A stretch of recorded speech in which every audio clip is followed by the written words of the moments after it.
আজকে রান্নাবান্না আর কোনো কাজ না করেও শরীরটা এত ক্লান্ত বোধ করছিলাম কি বলবো। হ্যালো এভরিওয়ান, কেমন আছেন? আশা করি সবাই ভালো আছেন, সুস্থ আছেন। তো আজকে সারাদিনটা কিভাবে কাটালাম সেটাই নিয়ে থাকবে আজকের ভিডিওটা।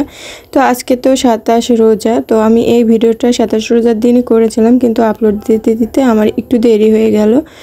তো এই তো আজকে সকালবেলা ঘুম থেকে উঠেই, যেহেতু একটু সেহরির পর ঘুমিয়েছিলাম, আর ঘুম থেকে উঠতে উঠতেই 10টা। তো আজকে কাচাকুচি করতে হবে যেহেতু রোজার সময়, আর আমি প্রতিবার রমজানের লাস্টের দিকে সবার কাপড় চোপড় একদিনেই কেচে নিই। তো এবছরে শরীরটা এত খারাপ লাগছিল কি বলবো। তো আস্তে আস্তে আমি প্রায় 2-3 দিন ধরেই কাচছি। তো আজকে লাস্ট কয়েকটা কেচে নেব, আর বাদ বাকি যা কাপড় আমাদের ব্যবহারিক থাকবে সেটা ঈদের আগের দিন আমি হালকা করে কেচে নেব। তো আজকে পুরোটা এই তো সবার, আজকে যেহেতু আমাদের বাড়িতে 5 জন সদস্য, তো 5 জনেরই টুকিটাকি যে কাপড় চোপড়গুলো ছিল সমস্তটা আমি এক জায়গায় জড়ো করে নিয়েছি। তো এতগুলো হয়ে গিয়েছে, তো এগুলো এখন কেচে নিব। তবে আজ এই লাস্ট রোজার 2-3টে এত পরিমাণ গরম পড়ছে কি বলবো। আমরা যেহেতু গ্রামে থাকি, হালকা আবহাওয়াটা খুব ভালো ছিল, কিন্তু এই 2টো রোজা এমন পরিমাণ খারাপ যাচ্ছে কি বলবো। যে পরিমাণ গরম পড়ছে আর সেই পরিমাণ আমাদের রমজানে তো এই যে ফসল উঠছে এখন। প্রতি বছর আমাদের রমজানের আগে থেকে ফসল ওঠা শুরু করে, দেন রমজানের 15টা রোজা যেতে না যেতেই ফসল ঘরে ওঠা হয়ে যায়, আবার লাগানো হয়ে যায়। যেহেতু আমাদের এখন ফসল ওঠার সিজন, তো পেঁয়াজ, রসুন, কালো জিরা, গম এইসবগুলো উঠে দেন আমরা পাট লাগাই। তো এখনও সেরকম ফসলই ঘরে ওঠেনি, তো আর ফসল লাগানোর তো কথা চিন্তাই করা যাচ্ছে না। ঈদের পরের থেকে একবারে আমাদের প্রপারলি কাজ শুরু হয়ে যাবে, এখনও শুরু হয়ে গিয়েছে। তো আগামীকাল হয়তো বা আমাদের রসুনও আসতে পারে। তো এত কাজ রয়েছে, আর লাস্ট তো গতকালকে রোজা আছে, আজকে তো 28টা রোজা চলেই গেল। তো এই তো আমরা 27 রোজার দিনে টুকটাক কাজ করছিলাম, আর আমার শাশুড়ি মা বলছিল যে আগেকার দিনে 27 রোজার দিনে কখনোই খার করতে দিত না, যেটা আমরা বলি গরম পানিতে কাপড় চোপড় ভিজানো, তো ওটাকে খার বলা হয়। তো ওই খার করতে নাকি আগে দিত না। তো আর আজকে আমরা 27 রোজার দিনে এরকম কাপড় চোপড় ভিজাচ্ছি। তো আমি কাপড়গুলো বের করেছি, শাশুড়ি মাকে বলেছি একটু গরম পানিতে ভিজিয়ে দিতে, যেহেতু উনি এই কাজটা বেশি ভালো পারে, তো তাকেই আমি বলেছি। তো সে আমাকে ওদিকে কাপড়গুলো সুন্দরভাবে ভিজিয়ে দিয়েছে, আর এদিকে আমি আলাদা করে একটা বালতিতে ভিজিয়েছিলাম, তো ওইগুলোই আগে শুরু করে দিব। তো এখানে পাকা, তারপরও এখানে ভাবলাম একটু বস্তা দিয়ে নিই। তো বস্তার পরে ভালো করে আমরা এই কাপড় চোপড়গুলো কেচে নিতে পারবো। তো ফার্স্টে আমি পানিগুলো তুলে নিলাম। তো আমার কাপড়গুলো অনেকক্ষণ আগে ভেজানো ছিল, বাট কারেন্ট ছিল না। আর টিউবওয়েলে এখন না প্রচুর ওই যে রোদ পড়ছে না, আর মাঠেও সবাই পানি দিচ্ছে, তো পানির লেয়ারটা অনেকটা কমে গিয়েছে, তো টিউবওয়েলে সেভাবে উঠছে না। আর সাবমার্সেল গত বছর যে কী পরিমাণ কষ্ট করেছিলাম, গত বছরের কষ্ট তো আরও ভীষণ কষ্ট ছিল, যেহেতু টিউবওয়েলটাও আমাদের নষ্ট হয়ে গিয়েছিলো। প্রায় 2.5 মাস মতো আমরা পানি চাচি শাশুড়িদের বাড়ি থেকে টেনে টেনে কাজ করেছিলাম রোজার ঈদে। তো এবছরে আলহামদুলিল্লাহ আমাদের সাবমার্সেল তো আছে, এখন সমস্যা নেই। কিন্তু সমস্যা হচ্ছে যে আমাদের এই সময় কারেন্ট ছিল না, তার জন্য প্রায় 1 ঘন্টা 1.5 ঘন্টা অপেক্ষা করছিলাম। তো এদিকে প্রায় 12টা বেজেই গিয়েছে। তবে সমস্যা নেই, এখনকার যে পরিমাণ রোদ পড়ছে যে কাপড়গুলো শুকাইতে জাস্ট আধা ঘন্টা, তাহলে কিন্তু কাপড়গুলো শুকিয়ে যায়।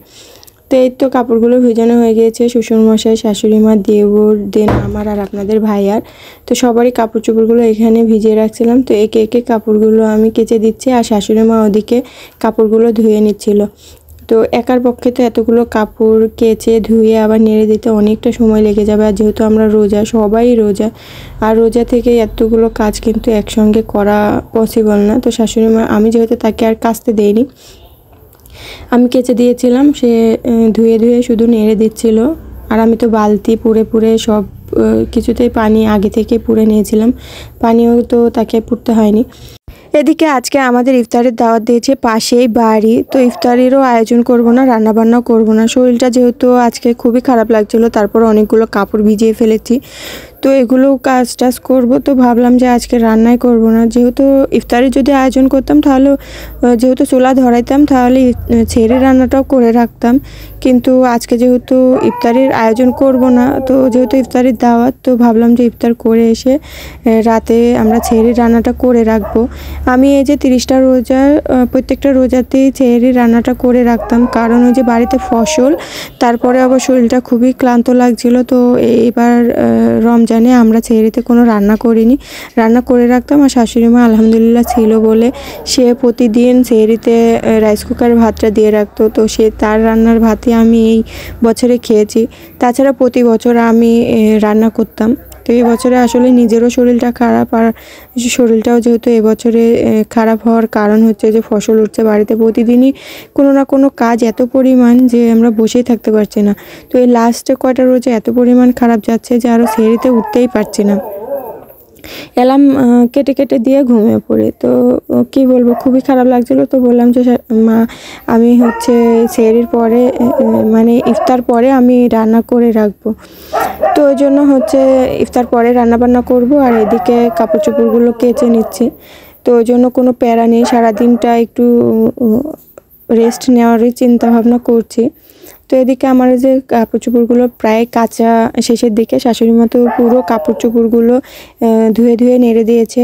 বাড়ির মধ্যেও তো 2-3টে তার টাঙানো আছে, বাহিরে তো অসংখ্য আছে, সবগুলো তার ভরে গিয়েছে। এর মধ্যে আবার আমার চাচা শাশুড়িরাও আজকে কেচে দিয়েছে। তো এখন না হচ্ছে প্রতিদিন বাড়িতে বাড়িতে হচ্ছে টিউবওয়েলের পাশে আওয়াজ পাচ্ছি, মানে সবাই কাপড় কাচে তো ধূপ ধূপ শব্দ হচ্ছে। তো এখন না এই সময়টাতে খুবই ভালো লাগে যে বাড়িতে সবার এরকম আওয়াজ দেখলেও মনে হয় যে না ঈদ চলে আসছে। সচরাচর এরকম মানে কাচাকুচি ধুম পড়ে না, কিন্তু ঈদের সময় খুবই ধুম পড়ে, কারণ বাড়িতে বাড়িতে সবাই যতটুকুই থাকে ততটুকুই কিন্তু কাচার চেষ্টা করে। আর এই সময়টাতে ঈদের আগের দিনেও পর্যন্ত প্রচুর কাপড় চোপড় সবাই কাচাকুচি ধোয়া পাকড়া করে।